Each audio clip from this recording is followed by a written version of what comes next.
This is Mission Control Houston. It's launch day, and on your screen is a live look at the Mid-Atlantic Regional Spaceport on Wallops Island in Virginia. Northrop Grumman's Antares rocket is getting ready for liftoff from Launch Pad 0A to kick off a cargo resupply mission carried out by Northrop Grumman's Cygnus spacecraft. Launch is expected in less than 30 minutes from now at 4:27 and 42 seconds a.m. Central, 5:27 and 42 seconds a.m. Eastern with a 5-minute launch window. So far, everything's on track for an on-time launch. This is the second launch attempt for this uncrewed mission. Yesterday, during the final minutes of the countdown, a fire alarm sounded at the Northrop Grumman Cygnus Control Center in Dulles, Virginia, causing the team to have to evacuate the building. The team was responsible for monitoring Cygnus during launch and ultimately taking control of the spacecraft once the spacecraft separated from the solid rocket motor second stage about 9 minutes after liftoff. Yesterday, the team was not tracking any issues with the Cygnus spacecraft, the Antares rocket, ground communication systems, weather, anything like that.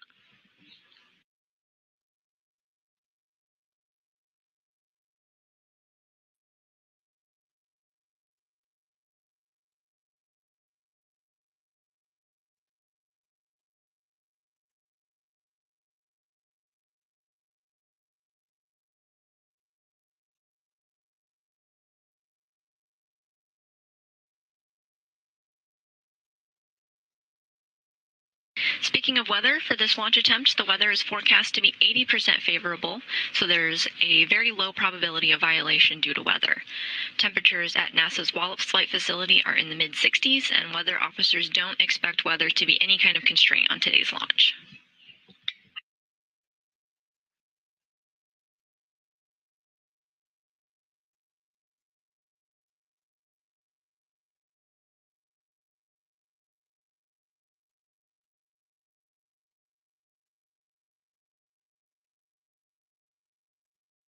While today's Antares launch will put on a light show for some of the eastern seaboard, should be visible in the states surrounding the Mid-Atlantic region, the Cygnus vehicle up top is the spacecraft making its way to the International Space Station today. You can see it just inside the fairing there on the other side of that American flag towards the top of the rocket. It's carrying 8,200 pounds of scientific experiments, food, hardware, and supplies to the people living aboard the International Space Station. And the Antares rocket is below. And we'll get into some of the launch milestones Antares will go through in just a minute.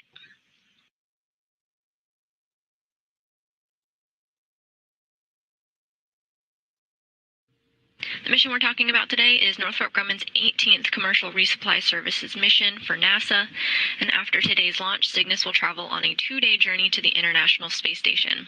It'll be robotically captured at approximately 4:05 a.m. Central Time, 5:05 a.m. Eastern Time on Wednesday, November 9th at the hands of NASA astronaut Nicole Mann, backed up by NASA astronaut Josh Cassada, both inside the robotic workstation in the 7-window cupola. 1, Step 393, activate arm and navel. Mann will use the Canadarm robotic arm to grapple Cygnus, and then turn over operations to robotic specialists here in Mission Control, who will bolt it into place on the Earth-facing port of the station's Unity module.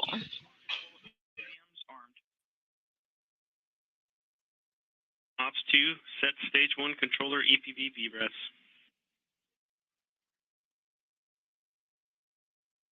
And it didn't work.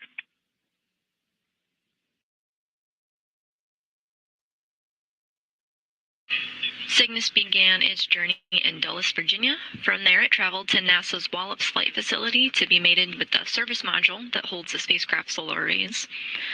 It then traveled to nearby Wallops Island for fuel and integration with the Antares rocket in the Horizontal Integration Facility, also known as the HIF. The rocket and spacecraft traveled horizontally to Launch Pad 0A on Wednesday, November 2nd. Some beautiful shots of it on its way to the launch pad there.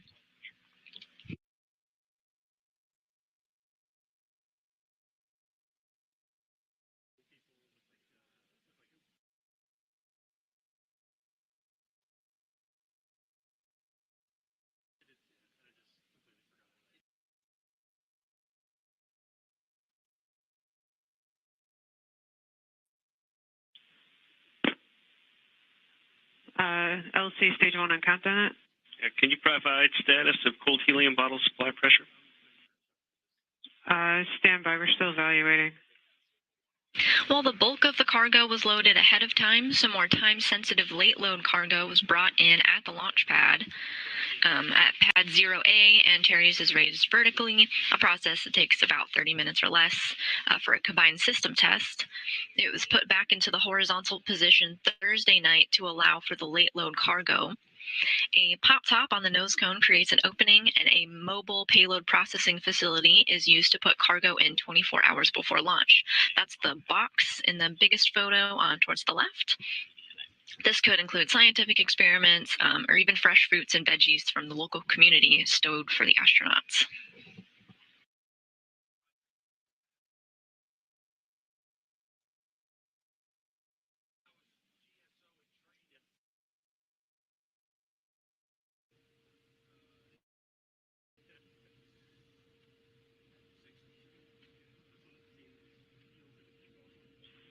LC stage 1 on countdown.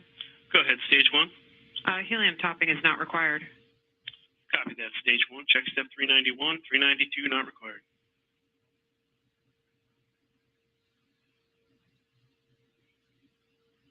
Northrop Grumman has a history of naming its Cygnus spacecraft after a pioneer of human spaceflight. The Cygnus spacecraft launching today is named the SS Sally Ride. Dr. Ride was a NASA astronaut and physicist. She was the first American woman to fly to space, kicking off her spacefaring career during the STS-7 mission. She was also a crew member of STS-41G in 1984. Both spacecrafts occurred on Space Shuttle Challenger. An advocate for student outreach, she co-led the creation of the Earth Cam, where students can control a camera outside of the International Space Station to take photographs of the Earth. The program is still operational today. There's no doubt her pursuit of exploration made a mark on human history, with her legacy still ongoing today.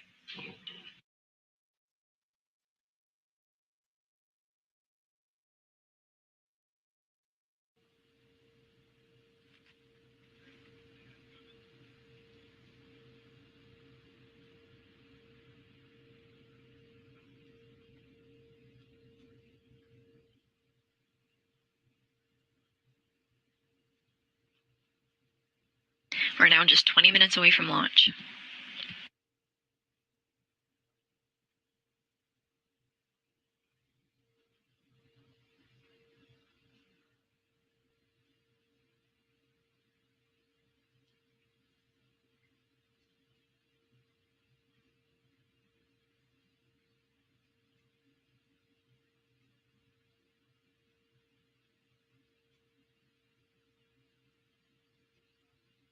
The majority of the cargo launching aboard the SS Sally Ride is supplies for the people living in orbit, but Cygnus is also carrying nearly 2,000 pounds of scientific experiments. These will directly support dozens of the more than 250 science and research investigations that will occur during Expedition 68. Shortly after launch, we'll get some more details on how this mission will support upcoming spacewalks outside of the space station for future IROSA solar array deployment from NASA's Jeff Arend. Until then, let's take a look at some of the science experiments on board Cygnus, launching to the International Space Station today. Yeah, I'd like to... And if you're just joining us, welcome here to the launch pad. On the right side of your screen, there is a live view of Launch Area 0A at the Wallops Flight Center in Virginia in the United States. As we now count down, we just synced our clocks there with NASA, 18 minutes, 25 seconds, and counting until liftoff of the final Antares 230 plus rocket, the 17th Antares rocket to launch in any variant. Another Antares variant now being retired. This is the last one to have Russian and Ukrainian components on board. And in a couple years, we will see the introduction of the Antares 330 variant, which will have an all-new American first stage as well as American engines, also increasing its power and performance. If it's your first time here, though, welcome here at the Launchpad. It's our mission to inform and inspire the explorers of tomorrow because we believe that space is better together. And if you haven't yet, take a moment, engage that subscribe button so you never miss another live launch coverage, space briefing, space news update, or exclusive one-on-one interview. NASA's just running through some of the payloads that are on board for today's mission that are heading up to the International Space Station. As we said a little bit earlier ago, space station docking expected about 2 days from now on Wednesday, November 9th. Capture expected around 5 a.m. Eastern time. We'll be going live right about 3 a.m. Eastern time to prepare for that final rendezvous and capture.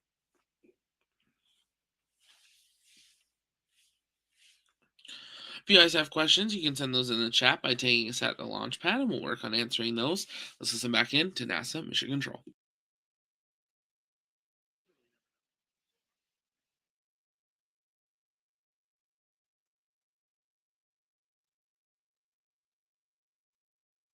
And LC confirmed new T0 is 103242.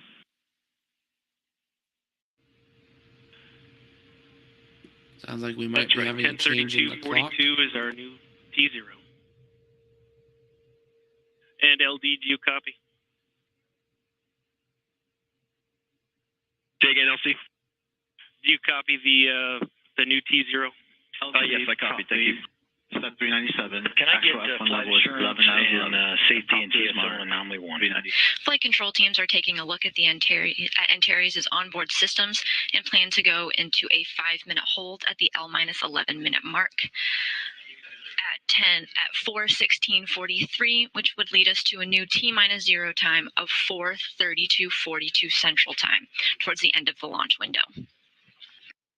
Copy, LC and work.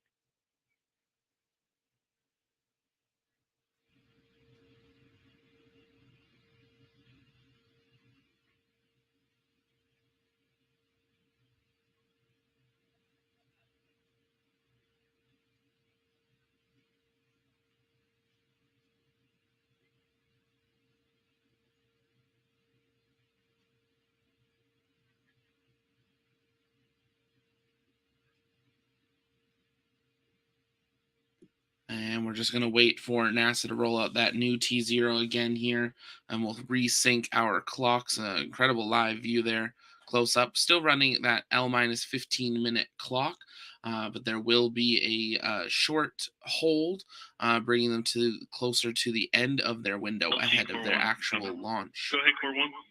Step 399, fuel adjustment is not required. Copy that, Core 1. And Prop 2, arm OCCS for no adjustment to fuel level. And LC Prop 2, OCCS, ACDC is armed. ACDC confirmed.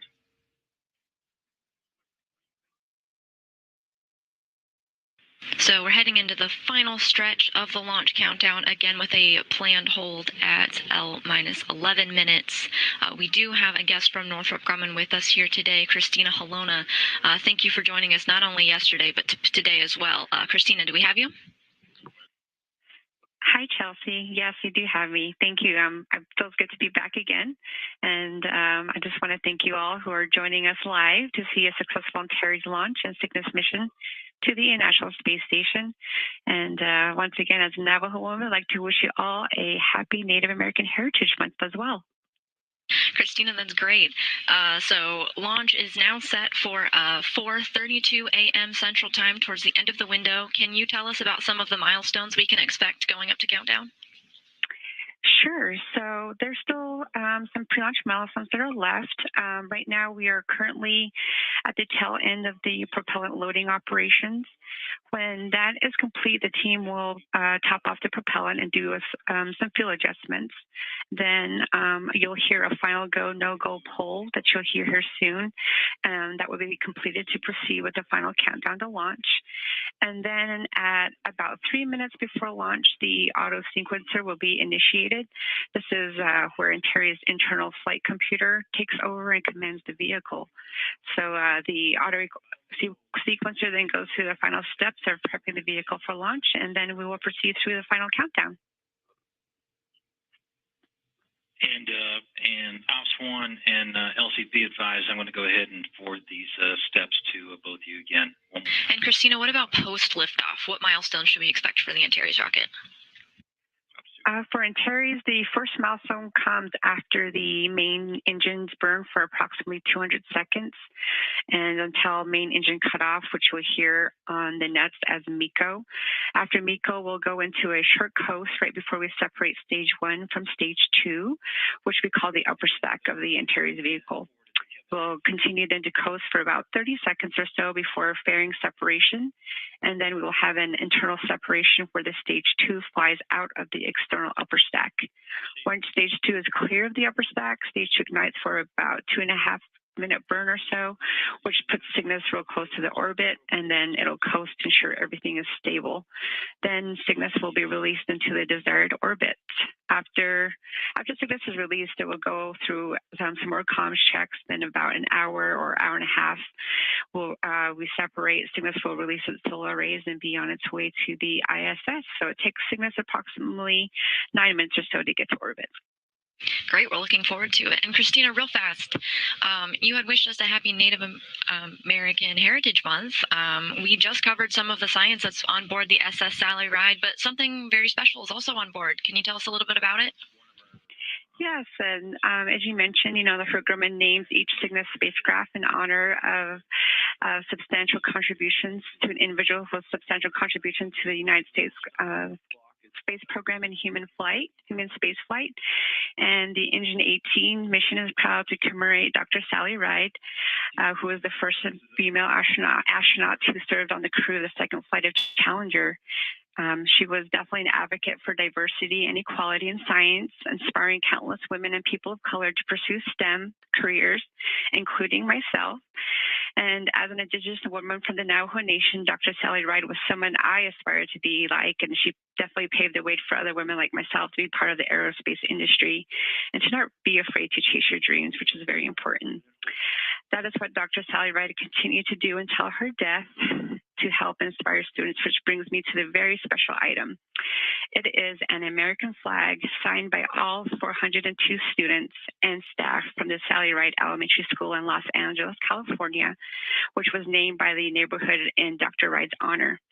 This school is 95% Hispanic and 5% people of color, and its vision and mission is the heart of Dr. Sally Ride's legacy. It's wonderful to hear. Christina, thank you so much for joining us. Thank you.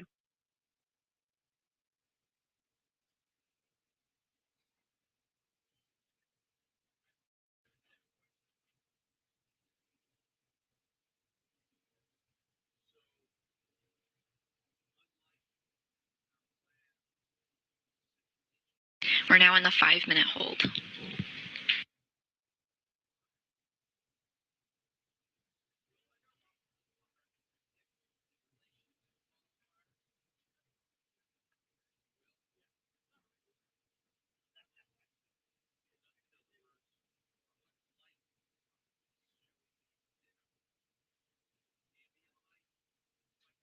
As Christina said, there's many milestones that we'll be looking out for after launch. The first is main engine cutoff, also known as MECO, of the Antares first stage, about 3 minutes and 18 seconds after launch.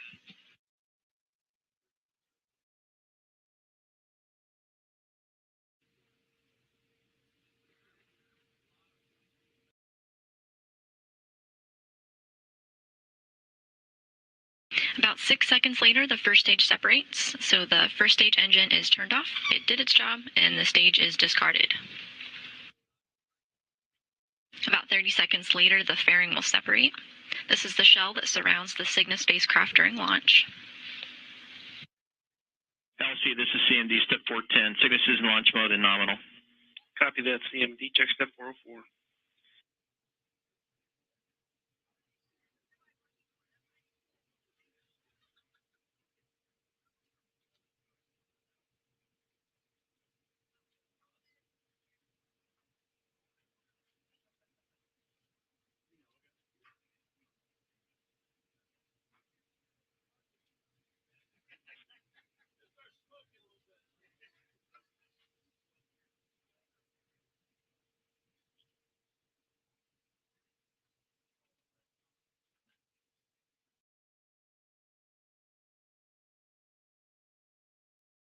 LCTD, we're green.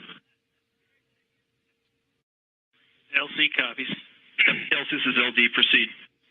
Ops 2, initiate evacuation of fuel cavities. In work. And opening VVP on my mark. 3, 2, 1, mark. 10, 20, 19. You're getting a live view of Northrop Grumman's flight control room. These folks are going to take control of Cygnus after spacecraft separation. They're keeping in constant communication with Mission Control in Houston and also the Range Control Center at NASA's Wallops Flight Facility. This is where you'll hear a lot of the chatter as the countdown progresses. Will be from this room right here at the Range Control Center. They've got eyes on the launch pad, the range, as well as safety of the vehicle before it launches. C copies. LC, this is LD, proceed. Ops 2, initiate evacuation of fuel cavities.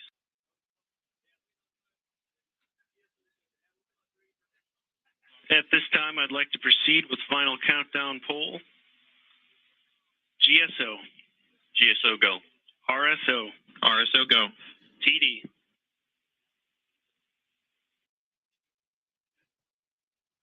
TD's go. Prop lead. Lead is go. Stage 1. Stage 1 is go. MES-1. MES-1 is go. GCE. GC's go. ACE. ACE is go. Mars. Mars is go. CMD. CMD, go. LD. LD is go. NG. Northrop Grumman is proud to honor a renowned NASA astronaut and the first American woman in space, Dr. Sally Ride. Sally was a true space pioneer and also a tireless advocate for improving STEM literacy for children, especially young girls. Sally has inspired millions of students, and her legacy through Sally Ride Science continues to have enormous positive impact on STEM education across the nation. During her spaceflight missions, Sally was known to spend her free time gazing down at Earth. Hence, it is an honor to return her legacy to space to once again enjoy the view as the SS Sally Ride and Northrop Grumman are go for launch. Go to proceed with final countdown. MES-1, do we have status on step 2? LC, MES-1, evacuation verified. And Ops 2, terminate engine evacuation. And VVP is closed. 10:22:41. And with 10 minutes planned until the T-0 mark of 4:32:42 a.m. Central Time, the team has polled their go for launch.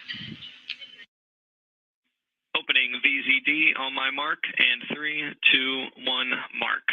10:23:03.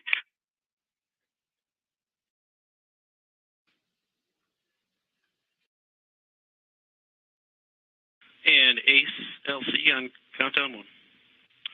Go ahead, LC. Yeah, steps 405 and 406 still not required.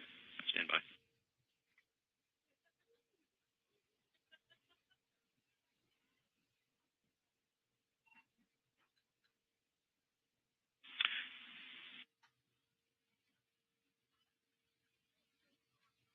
Going back to some of the launch milestones that we're looking forward to today, as Christina was talking about, we were first looking for main engine cutoff, or MECO, followed quickly after by first stage separation.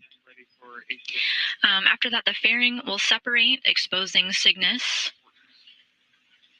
although it has not reached orbit yet at this stage. The second stage of Antares, a solid rocket motor, ignites for 4 minutes and 7 seconds into the flight. At this point, Cygnus will be 73 miles in altitude, and it'll burn for almost 3 minutes before stage 2 burnout, putting Cygnus into its initial orbit. LC Elect 1, ACS VDMs enabled, voltage nominal, ODM commence. Then we'll look for payload separation, also known as spacecraft separation, meaning Cygnus is no longer attached to the second stage and is flying free to catch up to the International Space Station. All in all, it'll take 9 minutes from the time of launch for Cygnus to reach this point. Copy. Is that a copy or confirm? Concur. Our coverage will end shortly after spacecraft separation, but Cygnus will begin to deploy its round solar arrays about an hour and a half into its mission, or around 6:24 a.m. Central Time, around there. It'll complete its solar array deployment about 30 minutes later. We won't be in live coverage at this time, but be sure to look out for confirmation of the completion of solar array deployment on the blog and on social media. GNC-1 provides status of trajectory file for launch operation. Are you ready for me to deactivate VCD? LC GNC-1 trajectory file is go. LC MES-1 on countdown. VCD closed. Sorry, GNC-1, you got stepped on. LC GNC-1, no trajectory file change is required. Trajectory file 1 is good. Copy that. 408 not required. 409 not required. CMD report status of Cygnus. BRG deactivated. LC MES-1 on countdown. LC CMD good. Cygnus good. LC Ops 2 steps through Oscar 8 complete. Copy that. Oscar 8 complete. Ops 2 405 initiate fuel inlet valve position override. Didn't work. The astronauts aboard the space station are awake and well into their day, and they do have live views of this launch available to them. NASA astronauts Nicole Mann and Josh Cassada have been preparing for Cygnus's arrival all week. They've been reviewing and practicing their robotic capture maneuvers on a computer to simulate what it'll be like when the real spacecraft arrives in just 2 days. Cygnus will make an automated approach until it's about 30 feet from the station.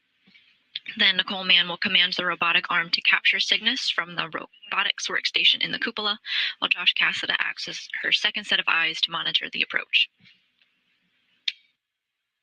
ACE LC on countdown 1. Go ahead, LC. Are 412 and 413 no longer required? 412 not required, 413 not required. LC MES-2, fuel inlet valve position override status confirmed.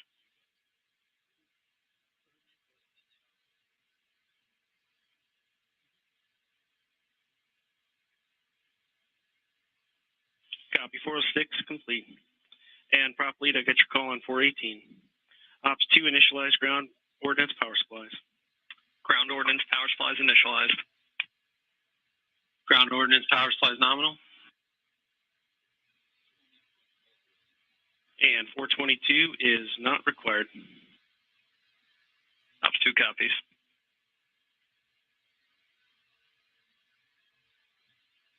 Ops 1, transfer avionics to internal power. In work.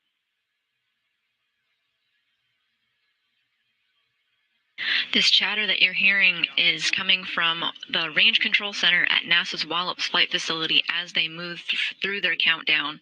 You can think of it as mission control for the rocket before it leaves the ground. They're monitoring the procedures leading up to launch, which you're hearing now, monitoring weather systems, aircraft in the area, and are monitoring the safety of the situation in the unlikely event that the rocket veers off course or is acting off nominally. Another set of eyes. They're working really closely with the Cygnus Flight Control Center in Dulles, Virginia, as well as Mission Control here in Houston, under the direction of Flight Director Adi Boulos. LC Elect 1, SNAs, ODMs, all armed. NASA TD, report range status. Range is green. And MES-1, can you confirm engine priming status is verified? It is verified.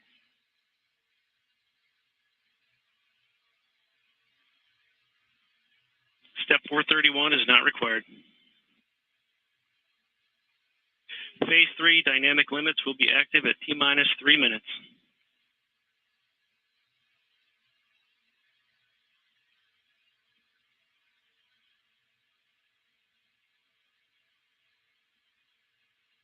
And launch team, despite regulators, alarm clocks, and desiccant dryers running amok, we are on schedule. FC commanded to flight mode.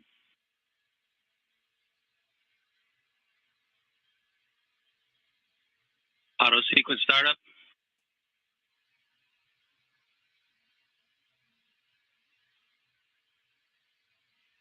just under 3 minutes until launch, and everything is go for launch. Podium left voltage and current nominal.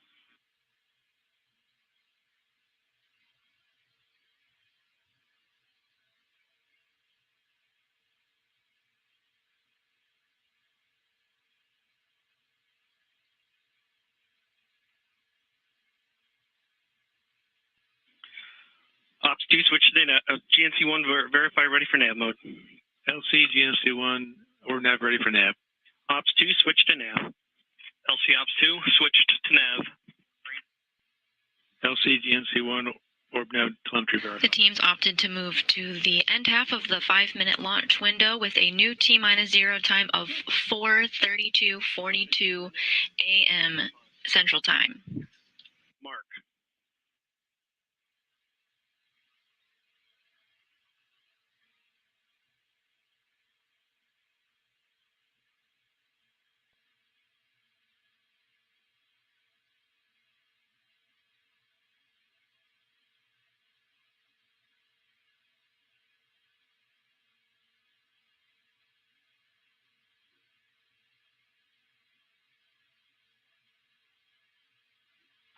T-1 minute, 30 seconds.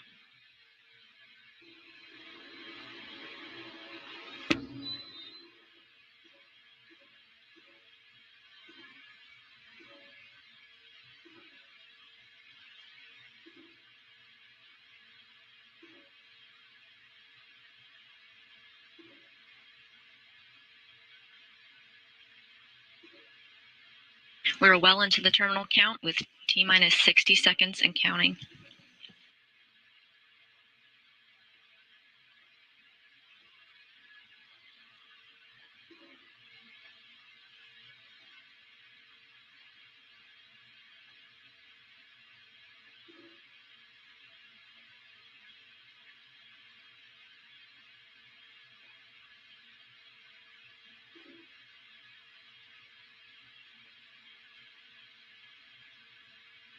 T-minus 30 seconds.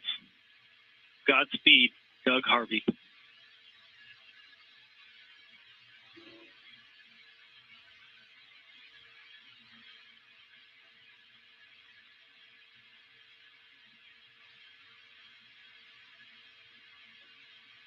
T-minus 10. 5, 4, 3, 2, 1. Engine ignition. We have liftoff. Carry NG-8 launch tube, small flight. We have liftoff of Northrop Grumman's 18th Commercial Resupply Services mission. The SS Sally Ride has begun its journey to the International Space Station.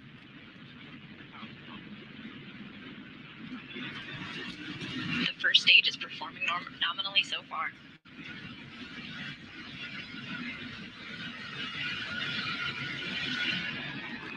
Here's the operating steadily at 100% thrust.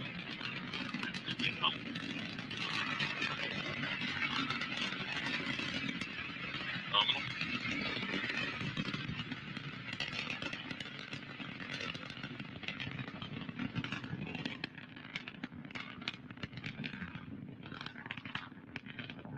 Our pressurization valves functioning as expected. Vehicle remains nominal.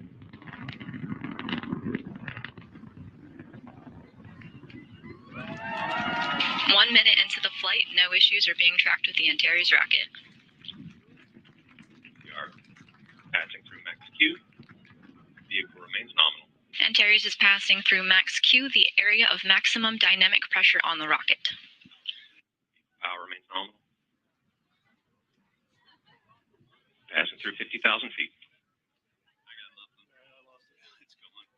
Attitude remains nominal.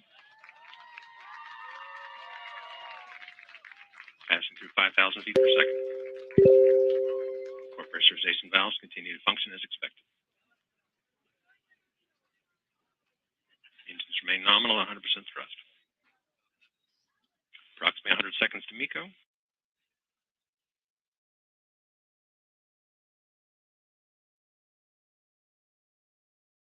Passing through 100,000 feet. power remains nominal. Now at the 2-minute mark, everything is going as planned. You're hearing the Wallops Range Control Center reporting a good flight of the Antares rocket. Vehicle attitude remains nominal.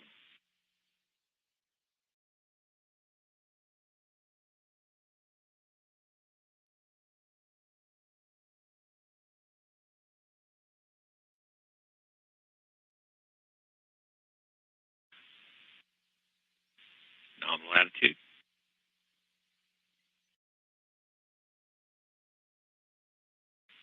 Core pressurization valves continue to function nominally.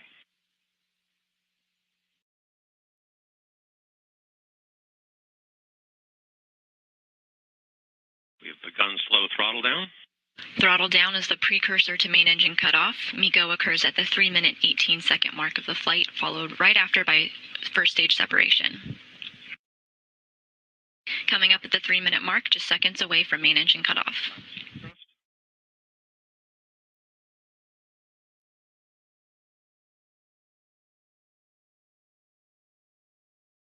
And main engine cutoff.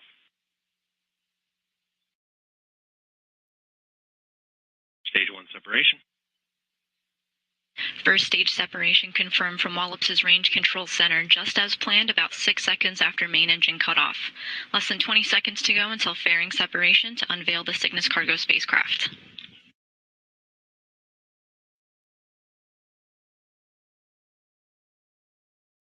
Good engine performance on stage 1.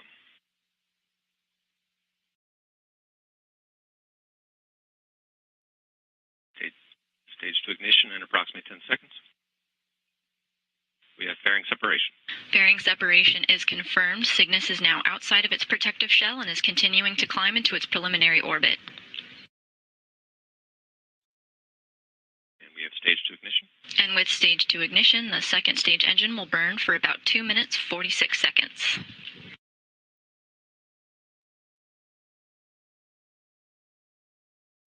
The stage 2 Castor 30 XL motor will burn for approximately 2.5 minutes.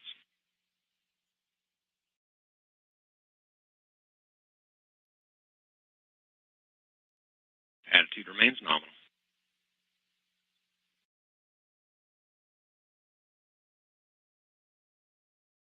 Stage 2 TVC is nominal.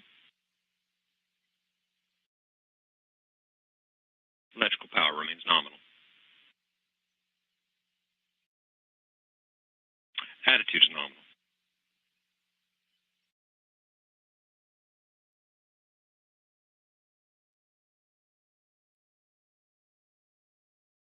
Coming up on the 5-minute mark of the flight, with second stage burnout expected at the 6-minute 53-second mark of the flight.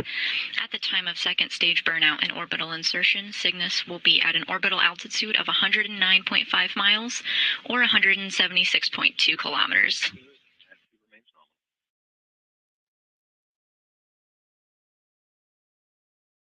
Stage 2 TVC is nominal power.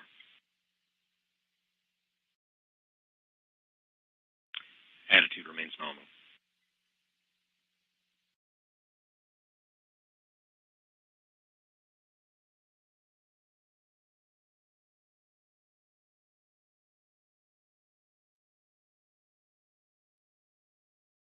Approximately 60 seconds remaining in stage 2 burn. Attitude remains nominal. 6 minutes into the flight of Northrop Grumman's Antares rocket, under a minute now until stage 2 burnout and orbital insertion.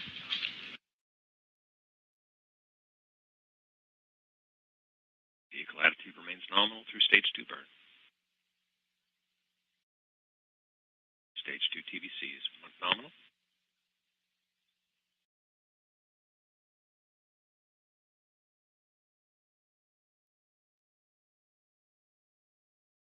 Coming up on stage 2 burnout.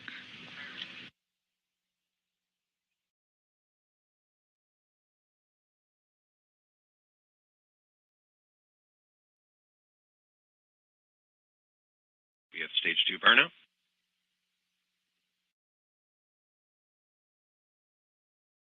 Beginning reorientation for payload separation.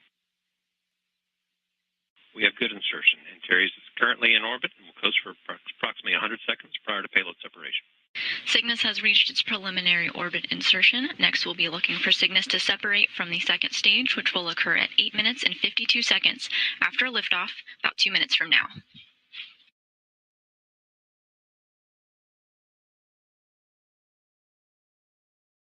Antares power remains nominal during this coast.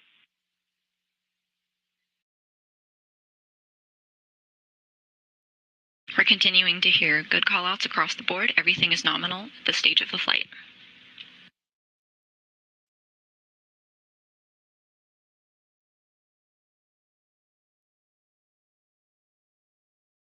Approximately 60 seconds from payload separation. Vehicle attitude remains nominal.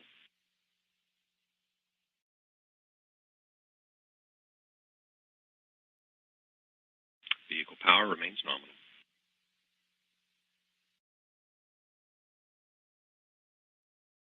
Now, 8 minutes into the flight, Antares continues to perform nominally to put the SS Sally Ride Cygnus on its way to the International Space Station. Spacecraft separation is expected in less than 1 minute. Power remains nominal. Approximately 30 seconds from payload separation.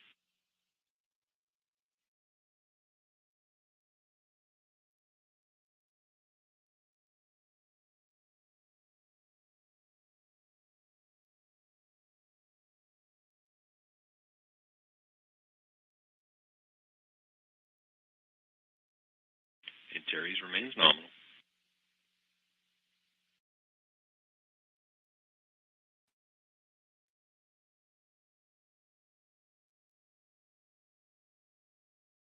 And we have payload separation of the Cygnus spacecraft.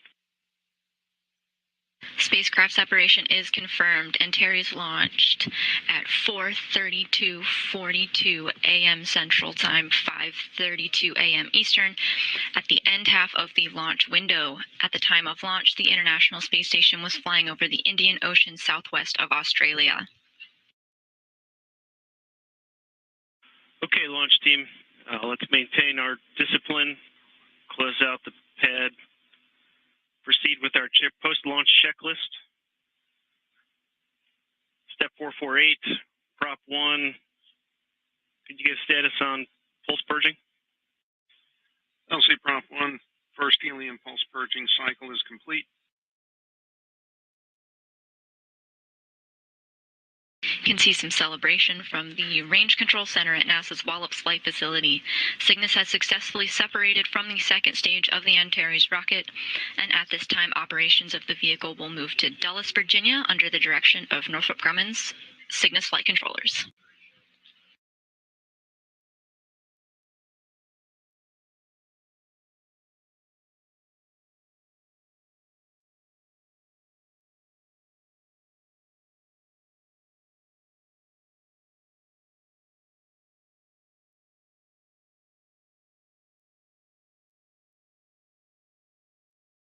The SS Sally Ride has successfully moved through its milestones to get it into its preliminary orbit.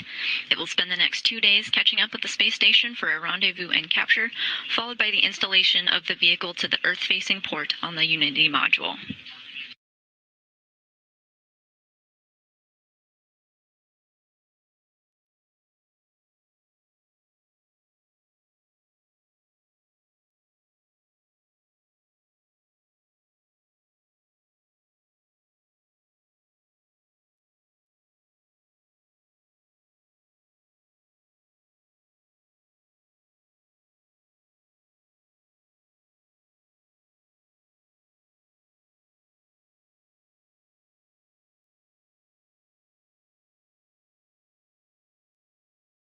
You're looking at a live view of the Cygnus flight control room in Dulles, Virginia. This team is diligently working as they now have control of the Cygnus spacecraft now that it is in its preliminary orbit and separated from the Antares rocket.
If you're just joining us, Northrop Grumman's 18th Commercial Resupply Services mission just launched from Launch Pad 0A at the Mid-Atlantic Regional Spaceport, part of NASA's Wallops Flight Facility. Cygnus is carrying 8,200 pounds of scientific experiments, food, hardware, and supplies to the people living aboard the International Space Station. We highlighted a couple of the scientific experiments on board, but this Cygnus is also carrying a number of tools as well as hardware that our spacewalkers might use in future spacewalks. You can get a breakdown of what's on board now.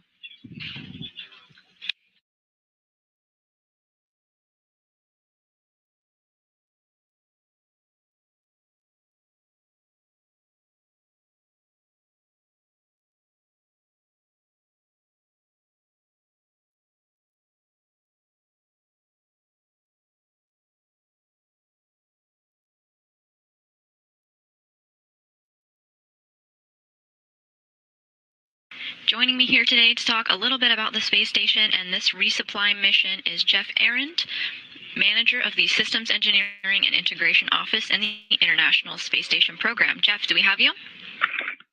Loud and clear. Good morning, Kelsey.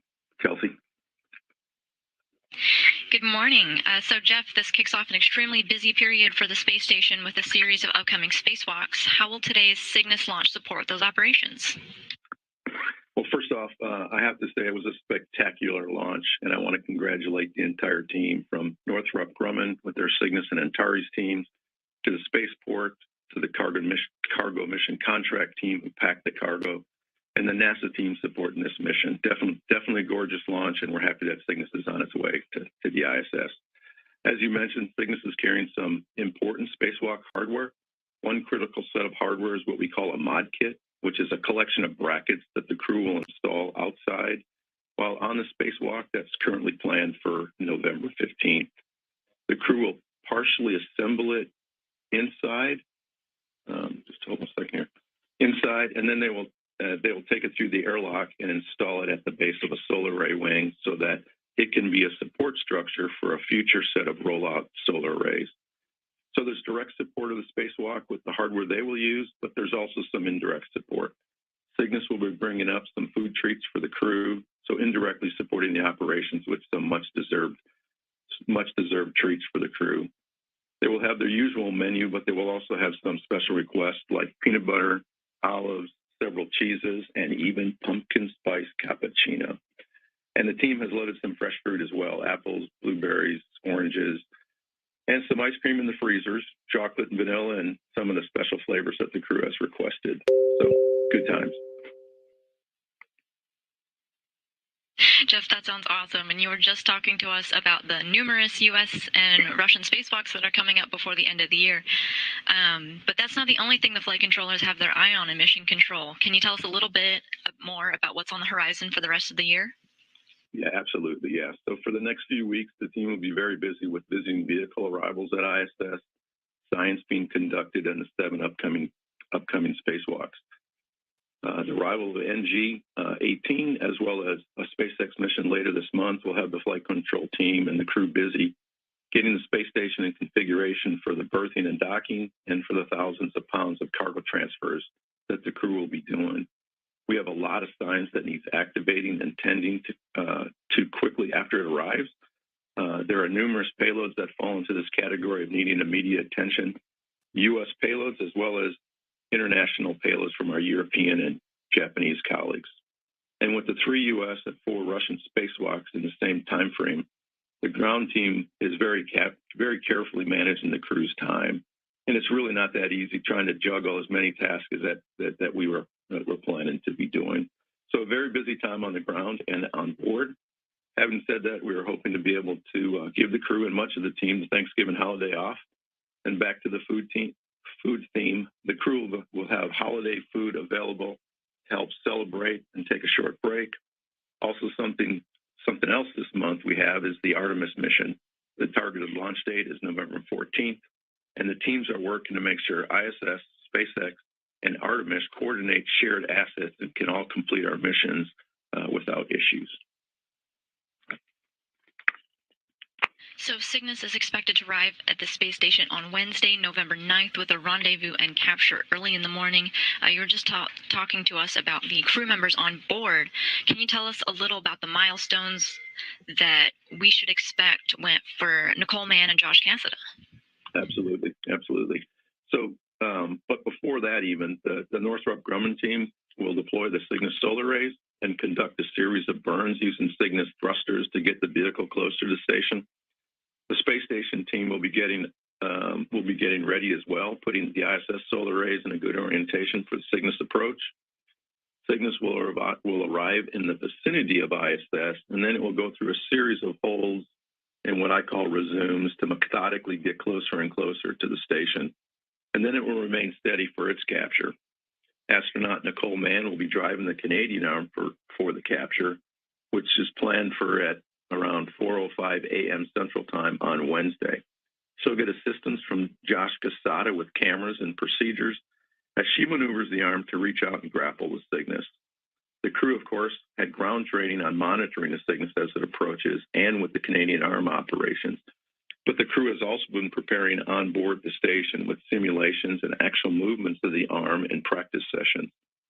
After capture, our ground control team will berth Cygnus to the Node 1 Unity module. And then after berthing, the crew will open the hatches, which should be done around noon Houston time on Wednesday. The team in space, as well as on the ground, have practiced all of these activities and are ready to go. Jeff Ahrens, thank you so much. Yeah, appreciate it. Thank you. So that's what this is all about, the continuous research contributions made in microgravity and assisting our astronauts who make it happen. We heard about some of the science on board. We heard about the mod kit launching on Cygnus for a November 15th spacewalk. And we even heard about the peanut butter and pumpkin spice cappuccino heading their way. To recap today's events, an Antares rocket launched from the Mid-Atlantic Regional Spaceport on Wallops Island, Virginia at 4:32 a.m. Central, 5:32 a.m. Eastern, towards the end of the launch window while the station was flying over the Indian Ocean. It brought the SS Sally Ride, a Cygnus cargo spacecraft out of Northrop Grumman, into its preliminary orbit. And while we won't cover this event live, the next major milestone for the spacecraft is to deploy its solar arrays. 2 days from now, on Wednesday, November 9th, Cygnus will arrive at the orbiting laboratory. Our coverage of rendezvous and capture begins at 2:30 a.m. Central Time. Cygnus is expected to be robotically captured at the controls of NASA astronaut Nicole Mann and Josh Cassada around 4:05 a.m. Central.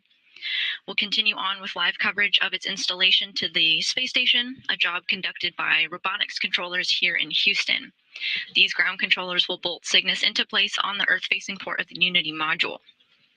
Throughout the week, the astronauts on the space station will work to unload the cargo, and Cygnus is expected to stay bolted to the space station for about 2.5 months, and until its departure, currently scheduled for January 2023. Thanks for joining. This is Mission Control.